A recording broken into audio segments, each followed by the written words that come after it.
Hello students, मैं संजीव मिश्रा आप सभी का अपने YouTube चैनल में हार्दिक स्वागत करता हूं। आशा करता हूं कि आप सब स्वस्थ मस्त और अपनी पढ़ाई में व्यस्त होंगे। आज हम सब पढ़ेंगे द्वितीय भाषा का पाठ 6 गिरधर नागर, जिसकी कवित्री हैं संत मीराबाई।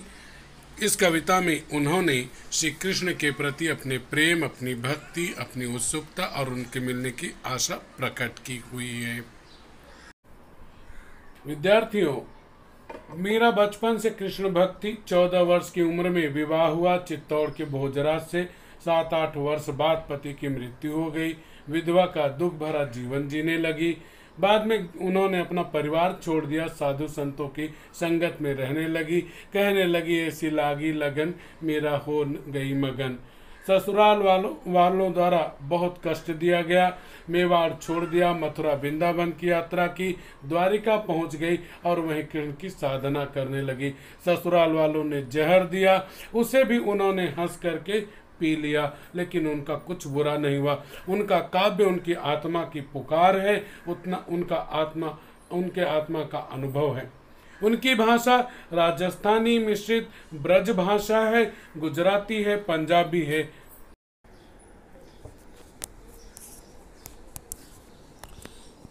स्टूडेंट्स, जैसा कि पहले ही मैंने बता दिया था कि आज हम सब पढ़ेंगे पाठ 6 गिरधर नागर, और जिसकी कवित्री हैं संत मीराबाई।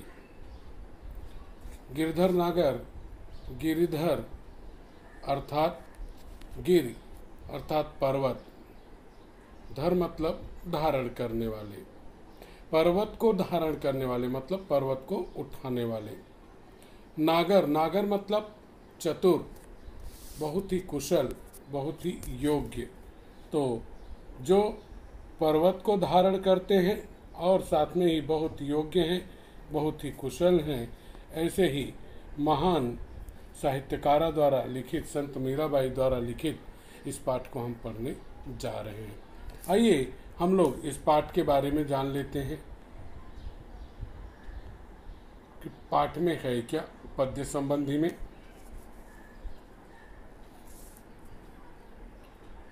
मीराबाई के सभी पद उनके आराध्य के प्रति ही समर्पित है, और उनके आराध्य कौन है? श्री कृष्ण जी। तो पूरा का पूरा उन्होंने काव्य जो कुछ लिखा है वह पूरा का पूरा उन्होंने श्री कृष्ण को समर्पित किया हुआ है। समर्पित करना अर्थात सौंपा है। आराध्य मतलब जिसकी हम आराधना करते हैं। आपके पदों का मुख्य स्वर भगवत प्रेम ही है। भगवत प्रेम अर्थात भगवान के प्रति प्रेम। प्रस्तुत पदों में आपकी उत्सुकता, मिलन, आशा, प्रतीक्षा के सभी भाव अनुपम हैं। अनुपम अर्थात विलक्षण, अद्वितीय। तो पद क्या होते हैं? पद कविता लिखने की एक शैली है। जैसे दोहा है, चौपाई है, वैसे ही पद होते हैं। पदों में लगभग 8 पंक्तियां होती हैं। पहली पंक्ति छोटी होती है, बाद की पंक्तियां काफ़ी बड़ी होती हैं।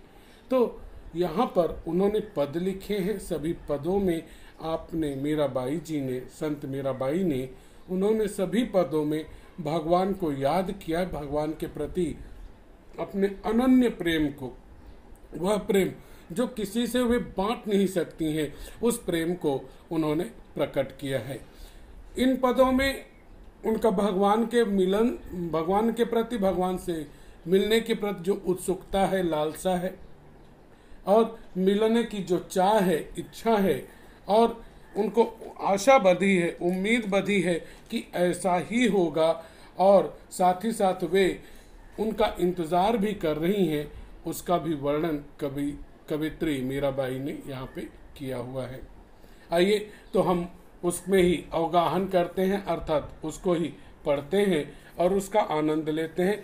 मीरा के भाव, मीरा के पद, मीरा की आत्मानुभूति, ये सब बातें एक ही हैं। जैसा मैंने पहले ही बताया था कि मीरा के पदों में आपको मीरा की अनुभूति होगी, यानी जो कुछ उन्होंने महसूस किया अपने मन में, अपनी आत्मा में कृष्ण के प्रति। पहले ही मैं बता चुका हूँ कि मीरा कृष्ण की अनन्य भक्त हैं, और किस तरह से भक्त हैं उसके बारे में मैंने शुरुआत में ही आपको बताया।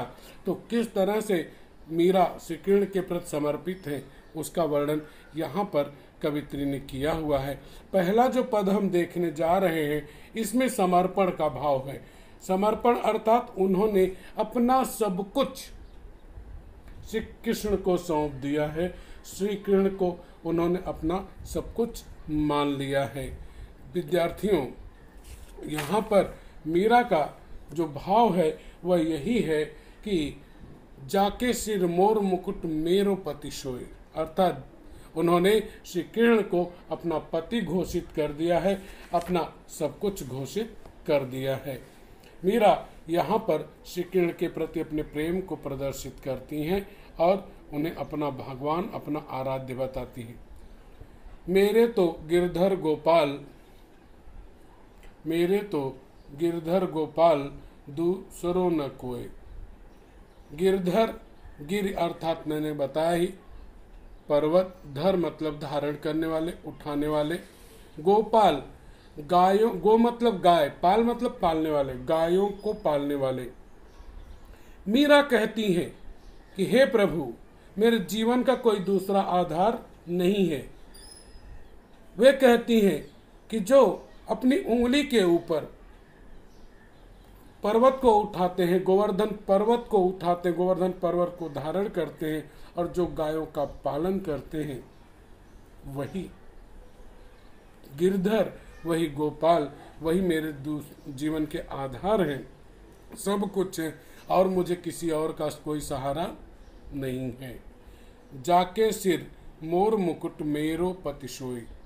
जाके अर्थात जिसके, मोर मुकुट, मोर अर्थात मयूर के पंखों का मुकुट, क्लोन जिसे कहते हैं, पति स्वामी, सोई अर्थात वह।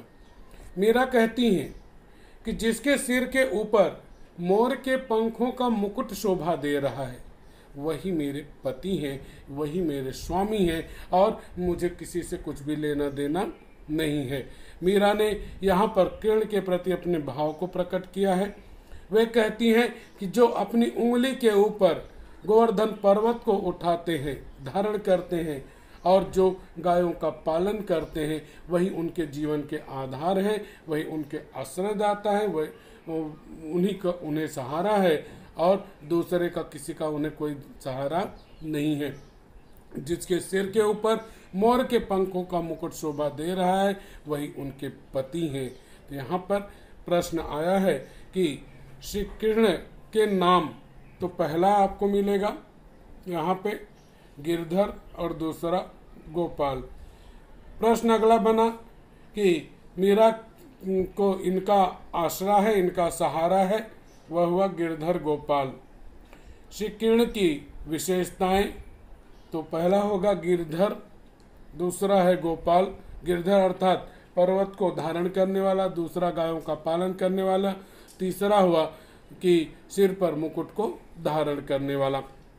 अगला प्रश्न बना कि मीरा इन्हें अपना पति घोषित करती हैं, मोर मुकुट पहने हुए श्री कृष्ण को। क्लियर है? कोई, सोई, ये शब्द युग्म हो गए। आगे बढ़ते हैं। छाड़ी दई कुल की कहानी कहा करी है कोई। छाड़ी दई मतलब छोड़ देना, छाड़ी दई छोड़ देना। कुल, कुल मतलब खानदान या फिर वंश। कान, कान का अर्थ है मर्यादा, इज्जत, सम्मान। कहाँ करी है, क्या करेगा, कौन क्या कहेगा, कोई, कोई मतलब कौन। मीरा आगे कहती हैं कि उनके मन में ऐसी लागी लगन मीरा हो गई मगन, वो तो हरि गुण गीतों को गाने लगी।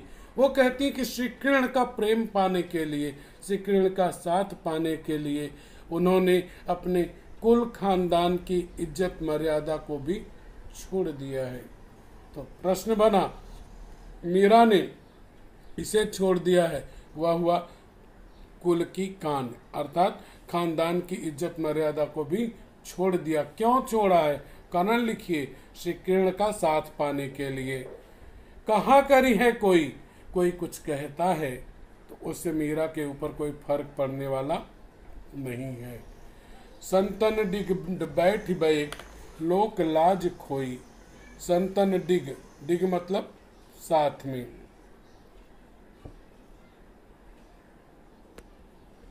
संतन डिग, संतन मतलब सज्जनों, डिग मतलब साथ में, बीच में, बैठ बैठ अर्थात बैठ बैठ कर, लोक लाज अर्थात लज्जा शर्म खया, खोई मतलब खो दिया। मीरा कहती कि लोग कहते हैं, मीरा के बारे में लोग कहते हैं कि मीरा तो दिन रात संतों के साथ, सन्यासियों के साथ बैठी रहती है, सत्संग में बैठी रहती है। वह तो बावली हो गई है, उसने लोक शर्म को छोड़ दिया है। लोग कहते हैं तो लोग कहते रहे। मीरा कहती हैं इससे उन पे कोई प्रभाव पड़ने वाला नहीं है। यहाँ पे फिर से आप देखेंगे कोई खोई, यह शब्द बने आपके। आंसुअन जल सींच सींच प्रेम बेली बोई। ये कहती है कि श्री कृष्ण के प्रति मेरा यह जो प्रेम है, मैंने अपने हृदय में जो प्रेम की लता बोई है, ये कोई साधारण प्रेम या प्रेम की लता नहीं है। वे कहती हैं कि मैं श्री कृष्ण की विरहिणी हूँ, उनसे अलग हूँ, उनसे दूर हूँ। उनके विरह के कारण मेरी आंखों से निरंतर आंसुओं की धारा बहती रहती है। मीरा कहती हैं कि वे श्री कृष्ण की विरहिणी हैं, उनसे दूर हैं, श्री कृष्ण उनसे बहुत दूर हैं।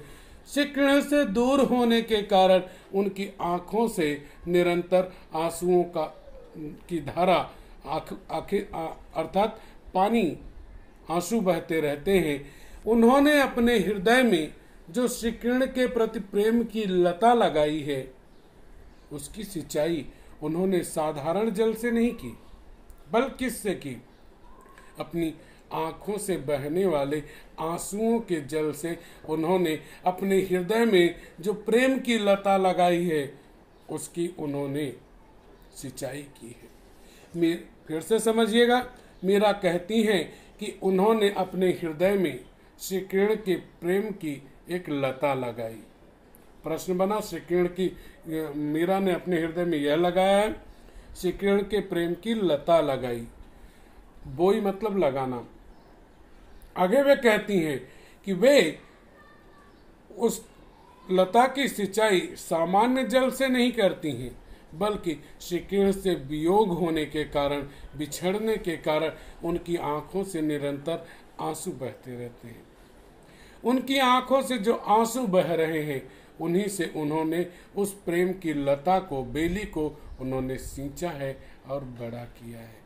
सींची सींची यह शब्द युग्म हुआ, खोई बोई यह भी शब्द युग्म हुआ।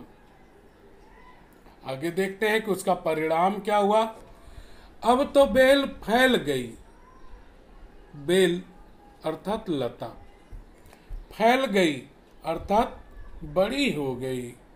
आनंद फल हुई, आनंद मत, यह देखिए राजस्थानी का शब्द है आनंद, अपने यहाँ क्या कहेंगे? आनंद। फल हुई, फल होना, फल लगना। मीरा कहती हैं कि अब उन्होंने जो लता बोई थी, श्री कृष्ण के प्रेम की लता, वह बड़ी हो गई है, वह काफी फैल गई है। चारों तरफ उसकी शाखाएं, उसके पत्ते फैल गए हैं। अर्थात अब उनका प्रेम, मीरा का प्रेम, वह प्रगाढ़ हो गया, मजबूत हो गया है। आनंद फल हुई, धीरे धीरे अब उस लता में, प्रेम की लता में आनंद के फल लगने लगे हैं। अर्थात मीरा को आनंद की प्राप्ति अब होने लगी है। आगे बढ़ते हैं।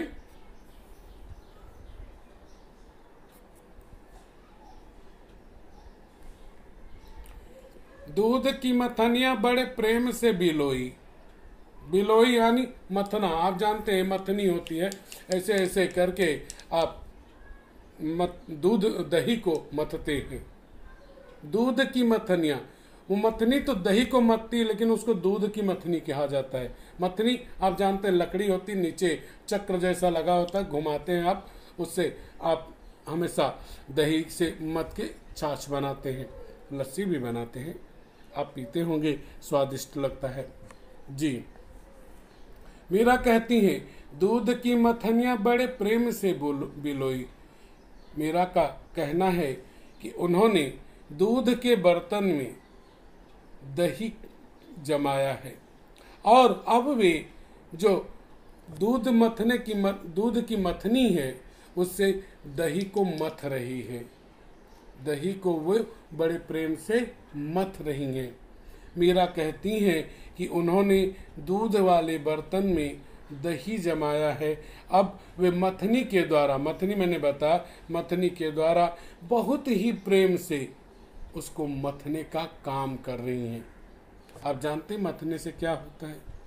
बिल्कुल वही, मथने से मक्खन बाहर निकलता है, नवनीत, आप जिसे मस्का कहते हैं अपनी भाषा में जी।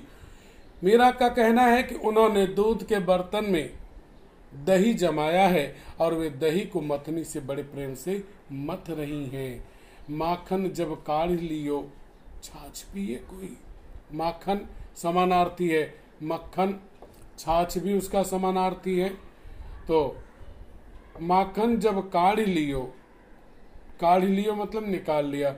छाछ, छाछ जिसे मट्ठा कहा जाता है, बचा हुआ भाग, पिए कोई पिएगा। मीरा कहती हैं कि उन्होंने दही को मथ करके मक्खन बाहर निकाल लिया, अर्थात जो महत्वपूर्ण तत्व था उसे मथ कर उन्होंने बाहर निकाल लिया। अब बचा हुआ क्या है? छाछ बचा है। वे कहती हैं छाछ जो है निस्सार है, उसमें कोई स्वाद नहीं होता, उसको कोई पीने वाला नहीं है। अर्थात उनका कहना है कि उन्होंने प्रेम रूपी मथनी से इस संसार को मथा, प्रेम रूपी मथनी से इस संसार रूपी दही को मथा और मक्खन रूपी श्री कृष्ण को बाहर निकाल लिया, श्री कृष्ण रूपी प्रेम तत्व को बाहर निकाल लिया। अब जो बचा हुआ है वह निस्सार है, उसका कोई अर्थ नहीं है, उससे कोई लाभ होने वाला नहीं है। उस निस्सार जगत को, उस निस्सार संसार को उन्होंने छोड़ दिया है। क्लियर होगा आपको? भगत देख राजी हुई। भगत भगवान के भक्त, देख कर राजी होना, प्रसन्न होना। जगत देख रोई, जगत संसार, रोई अर्थात रोना। मीरा कहती है कि अब जब भगवान श्री कृष्ण को उन्होंने मथ कर पा लिया है, बाहर निकाल लिया है, अब जब उन्हें भगवान की कृपा प्राप्त हो गई है, वे भगवान के भक्तों को देखती हैं तो वे प्रसन्न हो जाती हैं, खुश हो जाती हैं, उनकी खुशी बढ़ जाती है। जगत देख रोई, और वे जब संसार के कार्यों में लगे हुए, संसार के व्यवहार में लगे हुए लोगों को देखती हैं तब उन्हें दुख होता है और वे रोने लगती हैं कि हे भगवान, ये भटके हुए लोग जो आपकी भक्ति नहीं कर रहे, आपकी आराधना नहीं कर रहे, आपकी पूजा नहीं कर रहे, इनका कैसे उद्धार होगा। दासी मीरा लाल गिरधर तारो अब मोही। दासी मीरा लाल गिरधर तारो अब मोही। दासी मतलब नौकरानी, सेविका। मीरा मेरा कवित्री का नाम। लाल, लाल मतलब यहाँ पे पुत्र होता है, और लाल नंद लाल अर्थात नंद के पुत्र। गिरिधर, गिरि अर्थात पर्वत, धर मतलब धारण करने वाले, गिरधर अर्थात गोवर्धन पर्वत को धारण करने वाले। तारो, तारो मतलब उद्धार करो, कल्याण करो, मोक्ष दे दो। मोही, मोही मतलब मुझे। मीरा आतुर हो गई हैं, वे बहुत व्याकुल होकर के श्री कृष्ण को पुकारती हैं। वे कहती हैं कि हे नंदलाल, हे गिरधर, गिर को, पर्वत को, गोवर्धन को धारण करने वाले श्री कृष्ण, यह मीरा तो जन्म जन्मांतर से आपकी दासी है, आपकी नौकरानी है, आपकी सेविका है। अब समय आ गया है कि आप मेरा भी उद्धार कर दीजिए। इस तरह से मीरा ने यहाँ पे आत्मानुभव को, अपनी आत्मानुभूति को उन्होंने प्रकट किया है। वे आत्म पुकार करती हुई कहती हैं कि मीरा तो आपकी दासी है।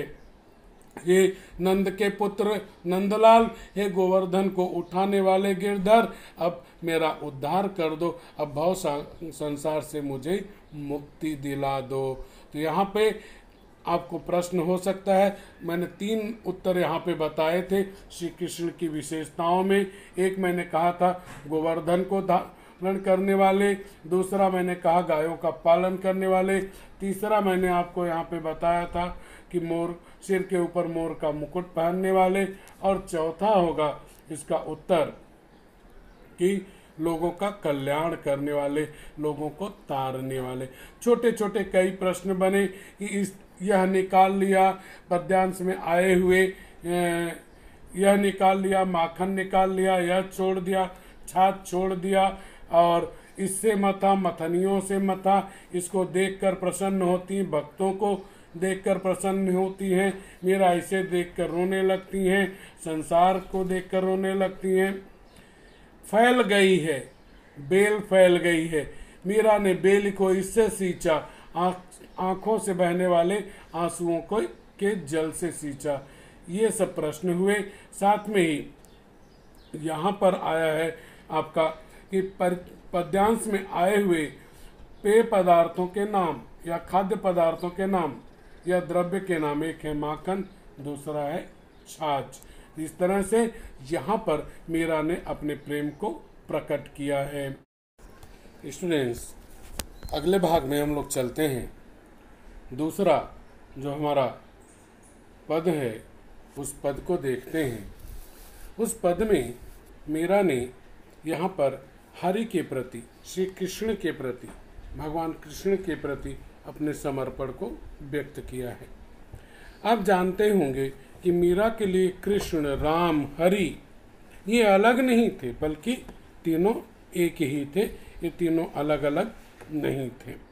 यहाँ पर मीरा जी ने श्री कृष्ण को अपनी सहायता के लिए पुकारा है और उनसे उद्धार करने की, अपना कल्याण करने की उन्होंने प्रार्थना की है। देखते हैं।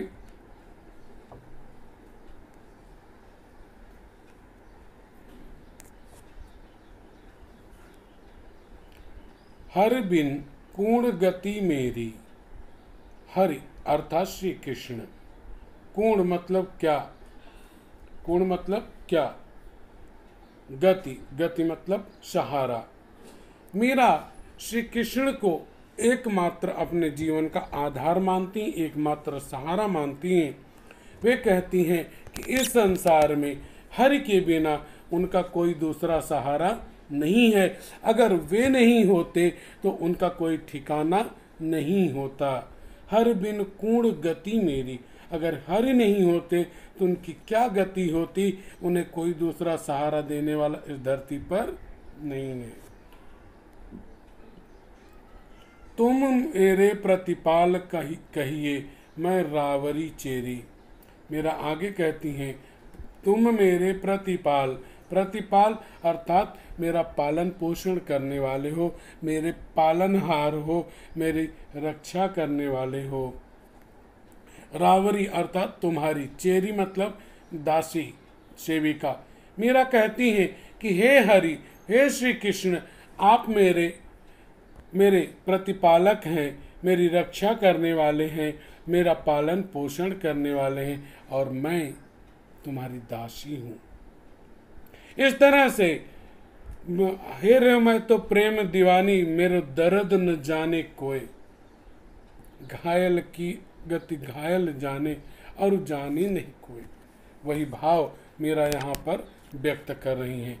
तो मीरा यहाँ पर कहती हैं कि हे हरि, तुम मेरा पालन पोषण करने वाले हो और मैं तुम्हारी चेरी हूँ, तुम्हारी दासी हूँ। आदि अंत निज नाव तेरो। आदि अंत मतलब दिन के आदि से, दिन के प्रारंभ से लेकर दिन के समाप्त होने तक, आठों पहर कह सकते हैं। निज नाव आपका नाम, नाव मतलब नाम। तेरो, तेरे मतलब तुम्हारा। हिमाए नहीं है, हिया में होना चाहिए। माँ की जगह यह अर्थ का अनर्थ हो गया और वहां य की जगह म होना चाहिए। दोनों अक्षर आपस में पलट गए हैं, तो हिया में है। हिया में उठे हुक वही चीज है कि नाव तेरो हिया में फेरी। हिया में मतलब हृदय में, फेरनी मतलब जपना, स्मरण करना। मेरा कहती हैं आदि अंत निज नाव तेरो हिया में फेरी। मेरा कहती हैं कि हे श्री कृष्ण, दिन की शुरुआत होने से लेकर दिन का अंत होने तक मैं हृदय में, अपने हृदय में आपके नाम को जपती रहती हूँ, आपके नाम का स्मरण करती रहती हूँ, आपको ही याद करती रहती हूँ। क्लियर है? आदि अंत यहाँ पे शब्द युग्म होंगे। बेर बेर शब्द युग्म हो गए। बेर बेर अर्थात बार बार। पुकार कहूँ, पुकार कर अथवा बुलाकर कहूँ, प्रभु आरती है तेरी। आरती आराधना। मीरा कहती हैं कि सुबह होने से लेकर शाम रात होने तक, अर्थात दिन की शुरुआत से लेकर दिन के अंत तक वे हृदय में श्री कृष्ण के नाम का ही जाप करती रहती हैं, उनका ही ध्यान करती हैं और बार बार पुकार करके अपनी आत्मा में पुकारते हुए यह कहती हैं कि हे प्रभु, मैं आपकी आरती कर रही हूँ, यह आपकी आराधना, आपकी आरती है। अब आप मेरी इच्छा को समझो, मुझे दर्शन दे दो, मुझे जो है आपके दर्शनों की अभिलाषा हो रही है। मीरा कहती हैं कि वे बार बार कृष्ण को पुकारती हैं और कहती हैं कि प्रभु मैं आपकी आरती कर रही हूँ, मेरे मन में आपके दर्शनों की लालसा है, प्रकट लालसा है। यो संसार, यो मतलब यह संसार का संधि विग्रह सम प्लस सार व्यंजन संधि। विकार, विकार मतलब बुराइयों का, दोषों का, विकारों का। यह जो है अशुद्ध हिंदी हुआ, शुद्ध रूप वह हो जाएगा बाकी जगह। सागर समुद्र, बीच में घेरी, घेरी मतलब घिर जाना। मीरा आगे कहती हैं कि वे इस संसार रूपी, इस संसार में जो दोष रूपी, बुराई रूपी समुद्र है, उसके बीच में अकेले ही घिर गई हैं। कृष्ण से वे निवेदन करती हुए कहती हैं, अपनी व्यथा, अपनी पीड़ा को प्रकट करते हुए कहती हैं कि हे प्रभु, यह संसार यह दोषों से, बुराइयों से भरा हुआ है और बुराइयों और दोषों, दुर्गुणों से भरे हुए इस अथाह समुद्र में, समुद्र के बीच में वे अकेले घिर गई हैं। उनकी सहायता करने वाला कोई नहीं है।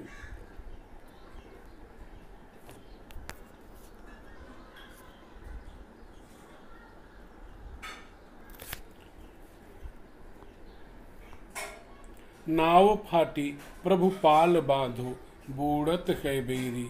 नाव फाटी, नाव आप जानते हैं नौका, फाटी, फाटी यानी फट जाना। तो नाव नहीं फटी है, नाव पर लगा हुआ जो ऊपर कपड़ा होता है, आपने देखा होगा, कपड़ा लगा रहता है, हवा के साथ अल्टी पल्टी करता है और उसे किनारे तक लाता है। तो नाव फाटी प्रभु, प्रभु अर्थात ईश्वर, पाल बांधो, उस पाल को ही कपड़ा कहा जाता है। पाल बंधाना मतलब उस कपड़े को बांधना। बूढ़त है, बूढ़ना मतलब डूबना, और बूढ़त यह भोजपुरी का शब्द है। बूढ़त है बेरी, बेरी मतलब दासी।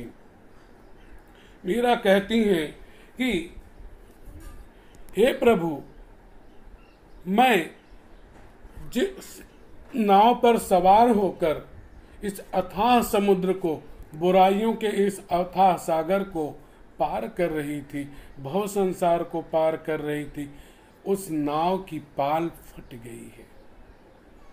फिर से देखिए, मीरा कहती हैं कि वे जिस संसार में, बुराइयों के संसार में जी रही थी, उस संसार से निकलने के लिए वे नाव पर सवार हुई। उस अथाह समुद्र से, बुराइयों के समुद्र से निकलने के लिए वे जिस नाव पर सवार थी, उस नाव का जो पाल है वह पूरी तरह फट गया है। नाव का पाल फट जाने से नाव समुद्र में धीरे धीरे डूबने लगी है। मीरा आर्द्र स्वर में, दुखी स्वर में श्री कृष्ण को पुकारते हुए कहती हैं कि हे प्रभु, मैं जिस नाव पर सवार होकर इस संसार के समुद्र रूपी संसार से पार हो रही थी, उस नाव की पाल फट गई है। अब आपसे प्रार्थना है कि आप जल्दी से आकर पाल बांध दो, अर्थात उस कपड़े को लगा दो, नहीं तो मेरी नाव, मेरी नाव बहुत जल्दी ही इस बुराई के संसार में डूब जाएगी। मीरा कहती हैं कि हे प्रभु, मैं जिस नाव पर सवार थी, इस बुराई के संसार रूपी सागर से मैं पार हो रही थी, उसकी पाल फट गई, उसका कपड़ा फट गया है। आपसे प्रार्थना है कि मेरी डूबती हुई नाव को आकर सहारा दो, बचा लो। यहाँ पे मीरा की अर्ध पुकार है। अर्ध पुकार मतलब आंखों में आंसू भर के किसी की प्रार्थना करना, वह अर्ध पुकार होती। विरहणी पीव की, विरहणी मतलब वियोग में जीने वाली, विरह में जीने वाली। विरहणी ये राजस्थानी शब्द हुआ। विरही और वियोगी यह हिंदी का है। पीव की अर्थात प्रियतम की, प्रियतम अर्थात पति श्री कृष्ण की। बाट जो वह मतलब रास्ता देखती। राख खिलौनेरी, राख खिलौनेरी अपने पास बुला लो। मीरा आगे कहती है कि हे श्री कृष्ण, मैं तो आपकी विरहिणी हूँ, आपकी वियोगिनी हूँ, आपसे मैं काफी दूर हूँ। मैं, हे प्रियतम श्री कृष्ण, मैं आपकी वियोगिनी हूँ, और यह वियोगिनी, यह विरहिणी अपने प्रियतम श्री कृष्ण का रास्ता देख रही है। हे प्रभु, अब मेरे ऊपर कृपा दृष्टि डालो, मेरा भला करो और मुझे अपने पास बुला लो। दासी मीरा राम रटत है, मैं शरण हूं तेरी। मीरा आगे कहती हैं कि वे जन्म जन्मांतर से श्री कृष्ण की दासी हैं। ध्यान रखिए, राम, हरि, कृष्ण मीरा के लिए तीनों एक ही हैं। मीरा कहती हैं कि हे प्रभु, मैं तो आपकी दासी हूं, आपकी सेविका हूं। मैं हमेशा आपके नाम को रटती रहती हूं, जपती रहती हूं, उनके नाम की जाप करती हूं, उसका स्मरण करती हूं। मैं शरण हूं तेरी। शरण अर्थात उनकी नजदीक जाना, करीब हो जाना। मीरा कहती है हे प्रभु कि मैं आपका नाम जपते रहती हूँ, लेते रहती हूँ। आप तो शरणागत हैं, जो शरण में आता है आप उसकी रक्षा करते हैं। मैं तुम्हारी शरण में आई हूँ। हे भगवान, अब मेरा आप उद्धार कर दो, अब आप मेरा भला कर दो। इस तरह से मीरा ने श्री कृष्ण के प्रति अपना समर्पण व्यक्त किया है। प्रश्नों को देखते हैं।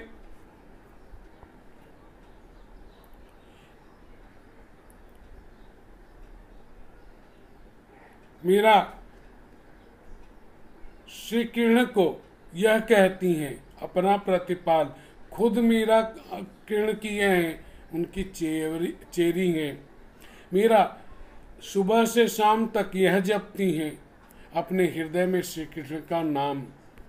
मीरा बार बार पुकार कर कहती हैं कि प्रभु, यह आपकी आरती है, आप जल्दी से आ जाओ, मैं आपसे मिलना चाहती हूँ। मीरा ने संसार को इसके समान बताया। संसार को उन्होंने बुराइयों के समुद्र के समान बताया। मीरा इसके बीच घिरी है, बुराइयों के समुद्र में घिरी हुई है। यह फट गई है, नाव पर बंधी हुई पाल फट गई है। मीरा की नाव डूब रही है। कारण लिखिए, क्योंकि मीरा की नाव की पाल फट गई है। विरहिणी है मीरा, इनकी प्रियतम की अर्थात श्री कृष्ण की। मीरा इनके शरण में गई है, श्री कृष्ण के शरण में गई है। इस तरह से यह दूसरा पद आपका पूरा होता है, जिसमें मीरा ने अपने प्रेम को प्रकट किया है। स्टूडेंट्स, तीसरे पद में हम लोग चलते हैं। तीसरा पद जिसमें मीरा की आत्म पुकार है। मीरा श्री कृष्ण को पुकार रही हैं, बुला रही हैं, क्योंकि त्योहारों का मौसम आया हुआ है। देखते हैं तीसरे पद को। फागुन के दिन 4 होली खेल मना रे। फागुन के दिन 4 होली खेल मना रे। फागुन एक महीना है जिसमें फाल्गुन जिसका नाम है, और यह हिंदी का अंतिम महीना होता है, और 12 महीनों का एक अंतिम महीना। दिन 4 मतलब अल्प समय, कम दिन के लिए। होरी मतलब होली का त्योहार। मीरा कहती हैं कि हे श्री कृष्ण, फागुन का महीना आ गया है, वसंत ऋतु का आगमन हो चुका है। प्रकृति में चारों तरफ उल्लास है, आनंद है, खुशी का वातावरण है। फागुन का महीना बहुत कम समय के लिए होता है, और इसलिए हे मेरे मन, तू प्रसन्न होकर, खुश होकर के होली का आनंद ले। मीरा कहती हैं कि वसंत ऋतु का आगमन हो चुका है, और वसंत ऋतु में होली आ चुकी है। फागुन के महीने में होली आ चुकी है, इसलिए हे मेरे मन, तू प्रसन्न होकर के होली का आनंद ले, तू जी भर के होली खेल। मीरा इस तरह से हमें संदेश देती हैं कि जिस तरह से फागुन का महीना, होली का दिन, वह 4 दिन का अर्थात बहुत कम समय का होता है, उसी तरह से जीवन भी बहुत छोटा होता है। इसलिए हे मन, हे हमारी अंतरात्मा, इस थोड़े से दिन में भगवान की भक्ति कर लो, आराधना कर लो, उनकी पूजा कर लो। आगे देखते हैं। मीरा कहती है, बिन करताल पखावज बाजे, अनहद की झनकार रे। अर्थात शब्दार्थ देखते हैं। बिन अर्थात बिना, करताल मतलब ताली। आप देखते होंगे कि जिस समय गाना वाना चलता है लोग ताली बजाते हैं। पखावज एक बाजे का नाम है। बाजे मतलब बाजना। अनहद मतलब जिसकी सीमा नहीं है, हद से ज्यादा। दूसरा कहलाता है ब्रह्मानंद। हृदय में जब हमें आनंद अनुभूति होती, वह अंतरात्मा की ध्वनि, झनकार अर्थात ध्वनि। मीरा कहती हैं, फागुन का महीना आने पर चारों तरफ वातावरण में चारों तरफ मधुर ध्वनि सुनाई पड़ती है। होली के समय चारों ओर गीत संगीत होता है, नृत्य होता है, लोग प्रसन्न होते हैं।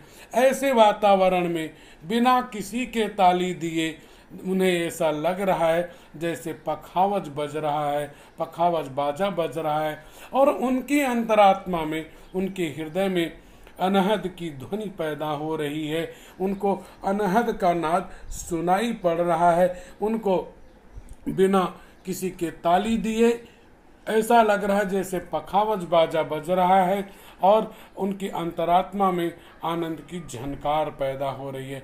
तो यहाँ पे वाद्य यंत्रों के नाम करताल और पखावज। ऊपर हुआ, यहाँ पर देखें अगर पहली लाइन में, यहाँ पे महीने का नाम फागुन और त्योहार का नाम होरी नहीं लिखना है, होली। आगे चलें।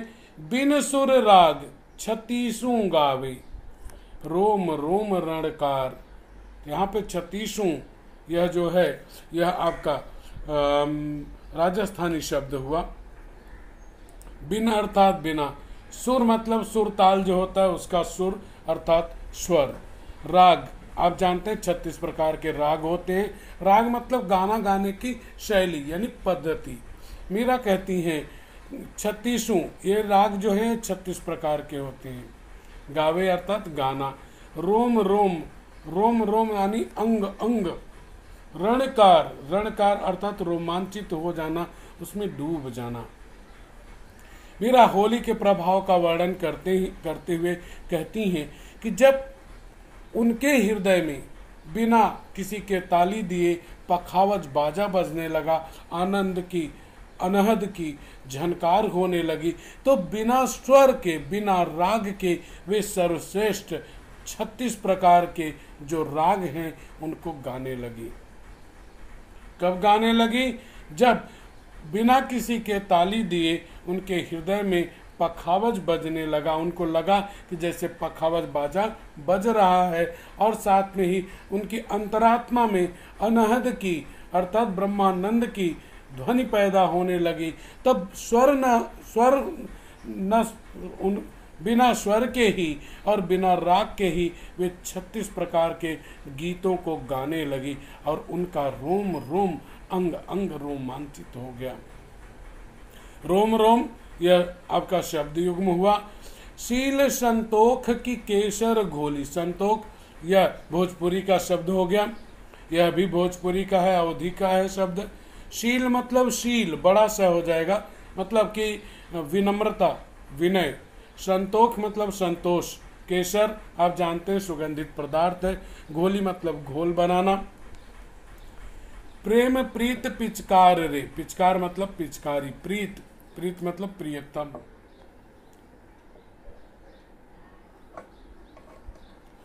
वे कहती हैं कि वे आध्यात्मिक होली खेल रही हैं। उन्होंने शील और संतोष की रूपी केसर की का घोल बनाया है, अर्थात उन्होंने रंगों का घोल नहीं बनाया। विनय को, शील को और संतोष का उन जो केसर के समान है उनका उन्होंने घोल बनाया है, और प्रियतम के प्रेम रूप को ही उन्होंने पिचकारी बनाया है। तो यहाँ पे प्रश्न होता है कि मीरा ने इसका घोल बनाया, शील और संतोष के का घोल बनाया, और इसकी पिचकारी बनाई, प्रियतम के प्रेम की पिचकारी बनाई। मीरा कहती हैं उन्होंने शील और संतोष रूपी केसर का घोल बनाया और प्रियतम के प्रेम रूप की पिचकारी बनाई है। उड़त गुलाल लाल भय अंबर, यह वातावरण का वर्णन है। मीरा कहती हैं कि होली आने पर चारों तरफ गुलाल, लाल रंग के गुलाल उड़ रहे हैं, जिससे पूरा अंबर अर्थात आकाश वह लाल रंग का हो गया। तो आकाश के लाल होने का कारण गुलाल उड़ने से आकाश लाल हो गया। बरसत रंग अपार रे, वे कहती बरसत मतलब वर्षा होनी, अपार मतलब अत्यधिक। आगे मीरा कहती है होली के समय में अत्यधिक रंग बरस रहा है, चारों तरफ रंगों की वर्षा हो रही है। तो यह उड़ रहा है, गुलाल उड़ रहा है, इसकी वर्षा हो रही है, रंगों की वर्षा हो रही है। आकाश लाल हो गया, कारण लिखो क्योंकि अत्यधिक मात्रा में लाल रंग का गुलाल उड़ रहा है।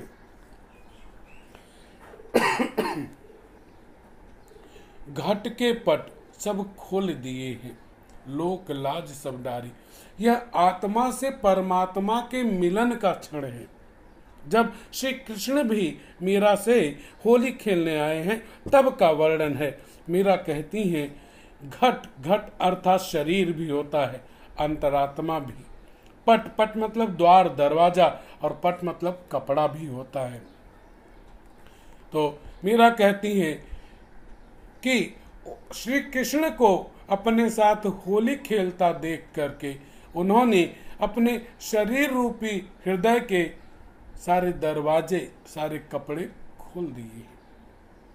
मीरा कहती है जिस तरह से किसी सज्जन को आया देख करके लोग अपने घर के दरवाजे खोल देते हैं, वैसे ही जब उन्होंने देखा कि अरे उनके आराध्य, उनके प्रभु, उनके ईश्वर श्री कृष्ण उनके साथ होली खेल रहे हैं, तो उन्होंने अपनी अंतरात्मा के सारे दरवाजे खोल दिए। लोक लाज सब डारी रे, उन्होंने लोक लाज को पूरी तरह से छोड़ दिया कि अब कोई कुछ कहता है तो कहे, क्यों? क्योंकि उनके प्रभु उनसे होली खेल रहे हैं, इसलिए वे अपने घर के, अपने शरीर के, अपने अंतरात्मा के सारे जो दरवाजे थे वो कृष्ण के लिए खोल दिए, और इस तरह से उन्हें अब लोक लज्जा का कोई डर नहीं है। मीरा के प्रभु, प्रभु अर्थात ईश्वर भगवान, गिरिधर नागर, गिरिधर पर्वत को धारण करने वाले, गोवर्धन पर्वत को उठाने वाले, नागर, नागर मतलब चतुर, चरण, चरण मतलब पैर, कमल, कमल मतलब होता है कमल, लोटस, बलिहारी रे, बलिहारी होना, न्यौछावर होना, कुर्बान होना। मीरा कहती हैं वो उन्होंने लोक लाज सब छोड़ दिया है, उनको उसका डर नहीं है। क्यों? कि मीरा के प्रभु गिरधर नागर, वे कहती हैं कि मेरे जो ईश्वर हैं, मेरे जो भगवान, मेरे जो स्वामी के, वो तो गोवर्धन को अपनी उंगली पर उठाने वाले चतुर श्री कृष्ण हैं। और वे कहती हैं चरण कमल बलिहार रे, वे ऐसे अपने कमल के समान सुंदर पैरों वाले भगवान के चरणों के ऊपर कुर्बान हो जाना चाहती हैं, सर्वस्व न्यौछावर कर देना चाहती हैं। अब वो अपने पास कुछ भी रखना नहीं चाहती हैं। अब यहाँ पे एक संजाल जो आपका बनता, एक मैंने पहले ही बता दिया कि आया हुआ त्योहार, महीने का नाम, बाजों का नाम मतलब ध्वनि उत्पन्न करने वाले यंत्र, करताल और पखावज। अब अगला जो प्रश्न आपका यहाँ पे बना, जो संजाल होगा कि होली में आनंद पैदा करने वाले घटक तत्व कौन कौन सी चीजें हैं जो आनंद पैदा कर रही हैं? करताल, दूसरा पखावज, तीसरा पिचकारी और चौथा जो है वह है गुलाल। ये 4 होंगे। इस तरह से यहाँ पर मीरा ने अपने कृष्ण के प्रति समर्पण को पूरी तरह प्रकट किया है।